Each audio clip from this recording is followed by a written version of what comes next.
Hello, আসসালামু আলাইকুম class. Welcome to অরিডমি ল্যাঙ্গুয়েজ স্কুল। আমরা অরিডমি থেকে নতুন একটা সিরিজ শুরু করতেছি, যেদিকে আমরা নতুন নতুন ল্যাঙ্গুয়েজ শেখাবো। তো আজকে ক্লাস হলো আমাদের জাপানিজ ল্যাঙ্গুয়েজ নিয়ে। তো জাপানিজ ল্যাঙ্গুয়েজের ক্লাসটা আমি নিব, আর জাপানিজ ক্লাস আমি করবো, আমি নিলয়। আর আমাদের দুইটা পার্ট থাকবে, একটা হলো ফ্রি পার্ট, ফ্রি কোর্স, আর একটা হলো পেইড পার্ট। ফ্রি কোর্সে আমরা জাস্ট তোমাদেরকে জাপানিজের যে অ্যালফাবেটস গুলো আছে ওইগুলো শেখাবো। আর পেইড কোর্সে আমরা তোমাদের পুরোপুরি N5 N4 যেভাবে করায় সেভাবে করাবো। সো শুরু করি আমাদের ক্লাস। তো জাপানের তিন ধরনের অ্যালফাবেট থাকে। আমরা প্রথমটা হলো হিরাগানা, কাতাকানা এবং কাঞ্জি। হিরাগানাকে যেমন তোমরা ইংলিশে পড়ো capital letters, small letters. Hiragana আর কাতাকানা ওইভাবে দেখতে পারো। হিরাগানা বেসিক্যালি ইউজ হয় শুধু জাপানিজ জিনিসগুলোর ক্ষেত্রে, যেমন জাপানি মানুষ, জাপানি প্রোডাক্ট। ধরো তুমি জাপান থেকে কিছু জাপানি জাপানি কোনো প্রোডাক্ট আছে, ওগুলাকে হিরাগানায় লেখা হবে। জাপানি কোনো মানুষকে হিরাগানায় লেখা হবে, যে কোনো একটা নাম চিন্তা করো। ধরো হিরাগানা বেসিক্যালি ইউজ হয় জাপানি জিনিসগুলোর ক্ষেত্রে, জাপানি মানুষ, জাপানি প্রোডাক্ট, জাপানের যেসব জিনিস তৈরি করা হয় অথবা জাপানের যে যারা জন্ম নেয় তাদের ক্ষেত্রে ব্যবহৃত হয় হিরাগানা। আর কাতাকানা ব্যবহৃত হয় এর জাপানের বাইরে যেগুলো আছে, লাইক বাংলাদেশি মানুষ, বাংলাদেশি প্রোডাক্ট অথবা যে কোনো প্রোডাক্ট জাপানের বাইরে কিছু থাকা মানে ওগুলা ইউজ হবে কাতাকানা দিয়ে। তো তারা কখনোই তোমরা কখনোই জাপানের বাইরে কিছুকে হিরাগানায় লিখতে পারবে না, তোমাদের কাতাকানায় লিখতে হবে। আর যদি লিখো তাহলে এগুলাতে জাপানিরা অফেন্ডেড হয়। ঠিক আছে। তো এদিকে আমরা দেখতেছি হিরাগানা লেখা আছে আমাদের। হিরাগানা 45টা ওয়ার্ড থাকে, কাতাকানা 45টা ওয়ার্ড থাকে, আর কাঞ্জির অভাব নেই। তো কাঞ্জি হইলো তোমরা তো সবাই জানো জাপান আর চায়না একসাথে ছিল, পরে আলাদা হয়ে গেছে। তো কাঞ্জি বেসিক্যালি হইলো চাইনিজ ওয়ার্ডস গুলা। তো চায়নাতে যেসব ওয়ার্ড থাকে এগুলোকে কাঞ্জি বলা হয়। আর জাপানিরা কেন এখন ইউজ করে, কারণ তারা তাদের ঐতিহ্য ধরে রাখতে চায়। এখন অনেক ক্ষেত্রে কাঞ্জি ইউজ হয়। যা চায়নার যে কোনো প্রোডাক্টে তারা কাঞ্জি ইউজ করে। আর কাঞ্জি জাপানিজ মানুষ সব ভালোভাবে পারে না। জাপানিজদের মতে যারা যত বেশি কাঞ্জি পারে তারা তত শিক্ষিত। তো কাঞ্জিও শিখা লাগবে আমাদের N5-এ। N5-এ কাঞ্জি বেশি না, 150টা শিখা লাগবে কাঞ্জি। আর বাকিগুলা N4 N3 এগুলাতে। তো আমাদের কাছে আছে হিরাগানা 45টা ওয়ার্ড। সো হিরাগানা 45টা অ্যালফাবেট। সো এই অ্যালফাবেট গুলো শেখার কোনো শর্টকাট ওয়ে নাই। তোমাদের এগুলা বারবার লিখতে হবে, বারবার লিখতে হবে, বারবার তোমরা পড়বা, লিখবার পড়বা যে আ যেভাবে লিখবা, পড়বা আ এভাবে পড়বা আর লিখতে থাকবা। ঠিক আছে। লিখবা এভাবে তো এগুলো হলো হিরাগানা শব্দ, তোমরা ভালোভাবে দেখে নাও হিরাগানা। কাতাকানা আর হিরাগানার মধ্যে পার্থক্য হলো শুধু এটার ধরন গুলো, যেভাবে অ্যালফাবেট গুলো এটার ধরন গুলো। উচ্চারণের কোনো ডিফারেন্স নাই, একদম সেম উচ্চারণ, জাস্ট লেখাগুলো দেখতে চেঞ্জ। লেখাগুলো শুধু দেখতে চেঞ্জ। আর একটা ফান ফ্যাক্ট বলি জাপানিজ ভাষা সম্পর্কে, জাপানে ল নাই। আমরা যে ল পড়ি, ল অথবা এল, জাপানে এটা নাই। তারা সবকিছুকে আর দিয়া লেখে, ল যুক্ত সবকিছুকে আর দিয়ে লেখে। যেমন আমার নাম নিলয়, আমার NILOY, তারা আমার নাম নিলয় লিখবে না, তারা লিখবে আমার নাম নিরয়। তাদের ভাষায় এল এক্সিস্ট করে না। এটা দেখে এল মনে হতে পারে, কিন্তু এটা এল না, এটা শি। তো বুঝতে পারছো হিরাগানা আর কাতাকানার মধ্যে পার্থক্য। আচ্ছা, তাইলে আমরা আগে আজকে হিরাগানা শিখি, তারপর আমাদের আরেকটা ক্লাস আসবে, ওটা হবে কাতাকানার উপর। এই দুইটাই ফ্রি ক্লাস থাকবে, আর বাকি যেগুলো থাকবে ওগুলো হলো পেড ক্লাস। তো হিরাগানা লেখা শিখি আমরা। দেখো কি, দেখো হিরাগানা কিভাবে লেখে। প্রথমে কি আছে আ কিভাবে লিখবা। প্রথমে এমন একটা দাগ দিবা, নিচের থেকে এইভাবে একটা দাগ দিবা, এটা হচ্ছে আমাদের তোমার যে প্রথমবারে এত অনেক সুন্দর হবে এরকম কোনো কথা নাই। তোমরা লিখতে লিখতে প্র্যাকটিস করতে করতে বেটার হবে এগুলো। এটাকে বলে। কিভাবে লিখবা, এই যে ঠিক আছে। সবচেয়ে ডিফিকাল্ট কোনটা মনে হইতে পারে তোমাদের কাছে? নু। আমার কাছে একটা সবচেয়ে ডিফিকাল্ট নু মনে হতো না, নু মনে থাকতো না। তো আমি নু কিভাবে মনে রাখছি, আমি অনেক লিখছি। নু লেখা একদম মনে করো আমি 1-2 পেজ শুধু নুই লিখছিলাম, কারণ আমার মনেই থাকতো না এই নু, নু শব্দটা আমার মনে থাকতো না। তো নু কিভাবে লিখবা, প্রথমে এভাবে ঘুরে এসে এভাবে দিবা, তারপরে দিয়ে একটা দাগ দিয়ে দিবা, এটা আমাদের নু। বুঝতে পারছো?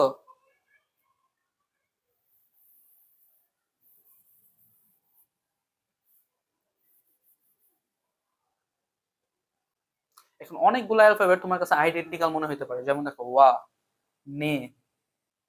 ওয়া আর নে একদমই সেম। দেখো এটা আমাদের ওয়া, এটা আমাদের নে।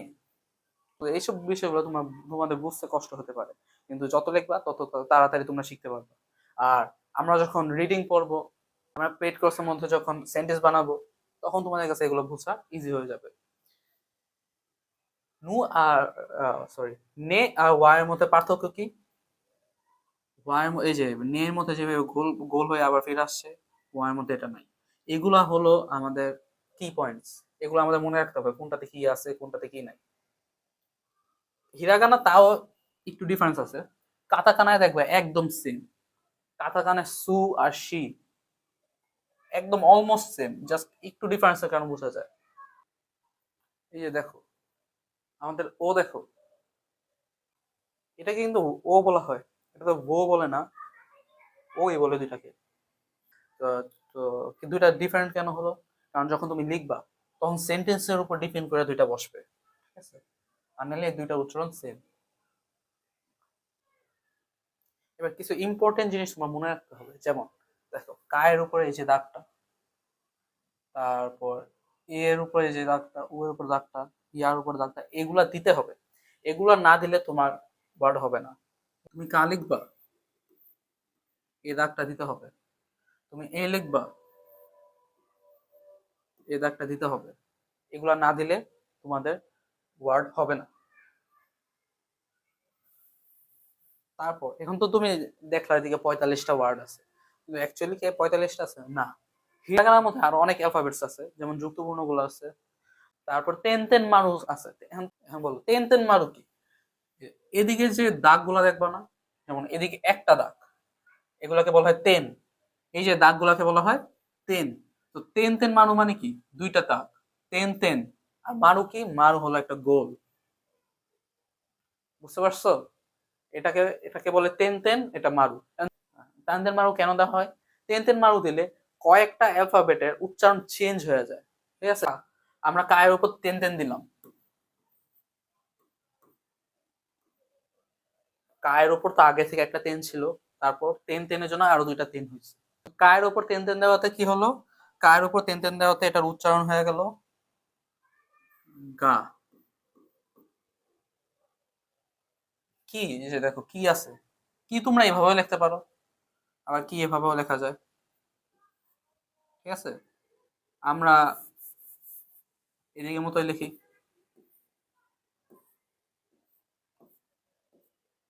দেখলাম কি, কি এর উপর তেন তেন দিলাম, কি এর উপর তেন তেন দিলাম, দেওয়াতে কি হইলো? গি। কু, কু এর উপর তেন তেন দাও, কু এর উপর তেন তেন দেওয়াতে গু। এভাবে কা হয়ে যাবে গা, এটা হবে গি, এটা হবে গু, এটা গে, এটা গো।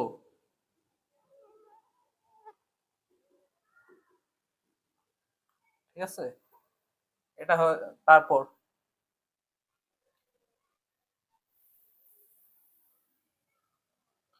তো তোমরা বুঝলা কায়ের যে সিরিজটা ছিল, কা কি কুকে কো, এটার উপর তেন তেন দিলে কি হয়? গাগি গুগে কো। এখন আমরা যদি সা এর সিরিজটার উপর তেন তেন দিই তাহলে কি হয়?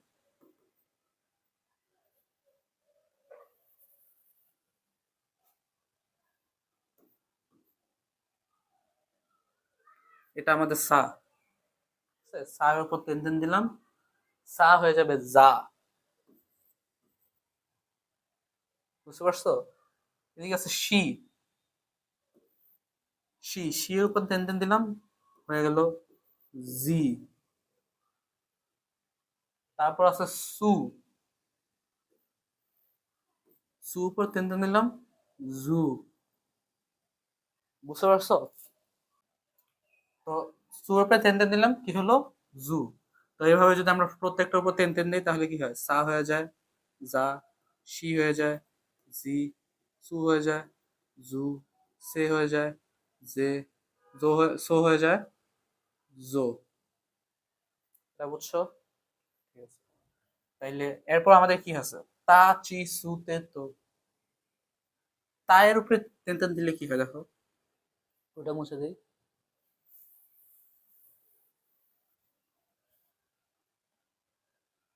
তারপর আমাদের কি আছে দেখো, তা চি সুতে তো, তার উপর তেন তেন দিলে কি হয় দেখো, এটা আমাদের তা, তেন তেন দিলাম, এটা হয়ে গেল দা।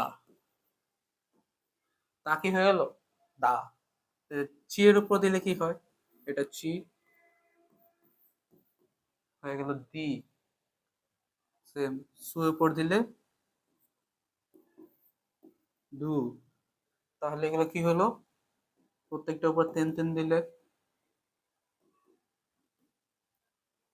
তা হয়ে যায় দা, এটা হয় দি, এটা দু, এটা দে, এটা দো।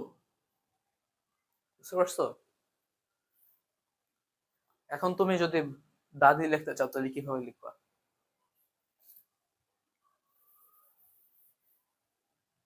দাদি লিখতে হলে তোমাদের আগে তা লিখতে হবে, তার উপরে তেন তেন দাও, তারপর দি লিখে চি লিখতে হবে, চি উপর তেন তেন দাও, তাহলে দা, এটা দি। বুঝতে পারছো? তারপর আমাদের কি আছে? নানি নুনে ন। কিন্তু এখন নারী নুনের নের উপর তেন তেন মারু হবে না, সরি তেন তেন হবে না, মারু পরে আসতেছে। নানি নুনের নের উপর তেন তেন হবে না, হবে কার উপর? এটার উপর। এটা কি? হা হি হু হে হো। ঠিক আছে, আমরা হা লিখলাম।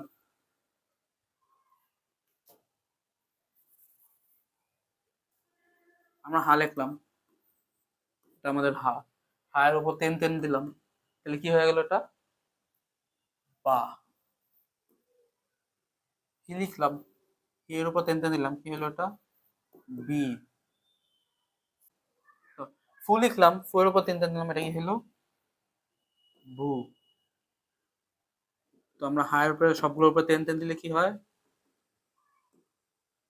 বা, বি, বু, বে, বো। বুঝতে পারছো? এবার আমাদের তেন তেন শেষ। তেন তেনের আর কোনো ওয়ার্ড নেই, এবার আছে মারু। মারু কার উপর ইউজ হয়? মারু শুধু ইউজ হবে এই রোটার উপর, হাই রো এর উপর ইউজ হবে মারু। তো আমরা হায়ের উপর মারু দিই, হা লিখি, এটা আমাদের হা, হায়ের উপর মারু দিলাম, হায়ের উপর মা দিলে এটা হয়ে যায় পা। এ হি, হি এর উপর মারু দিলাম, এটা হয়ে যায় পি। তারপর দেখো কি আছে? ফু, এটা আমাদের ফু। ফু এর উপর মারু দিলাম, হয়ে গেল পু। এভাবে যদি তুমি এগুলোর উপর মারু দাও,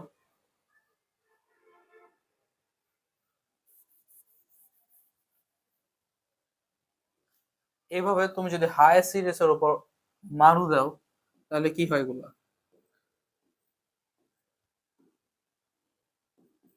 পা, পি, পু, পে, পো। এগুলো কি হয়েছে? পা, পি, পু, পে, পো। এখন মারু কিন্তু শুধু হায়ের উপরই হবে, মানে হায়ের ওটার উপরে হবে, মারু অন্য কোনো কোথাও হবে না। মা, মারু তাতেও হবে না, সাথে হবে না, যাতে হবে না, নাতেও হবে না। মারু হবে শুধু হায় হাগুলার উপর। এর উপর তেন তেন থাকতো তাহলে হয়তো বাবি বুবেবো। আমরা কি কি শিখলাম? আমরা জাপানিজে হিরাগানা 45টা অ্যালফাবেট দেখলাম। হিরাগানা 45টা অ্যালফাবেটের উপর কোনগুলোর উপর তেন তেন হয়, কোনগুলোর উপর মারু হয়, আমরা ওইটাও দেখলাম। তেন তেন হইলে কি হয়, মারু হইলে কি হয়, অ্যালফাবেট অ্যালফাবেট গুলো ওইটাও দেখলাম আমরা। তো আমরা চলো আবার রিভাইজ দিই।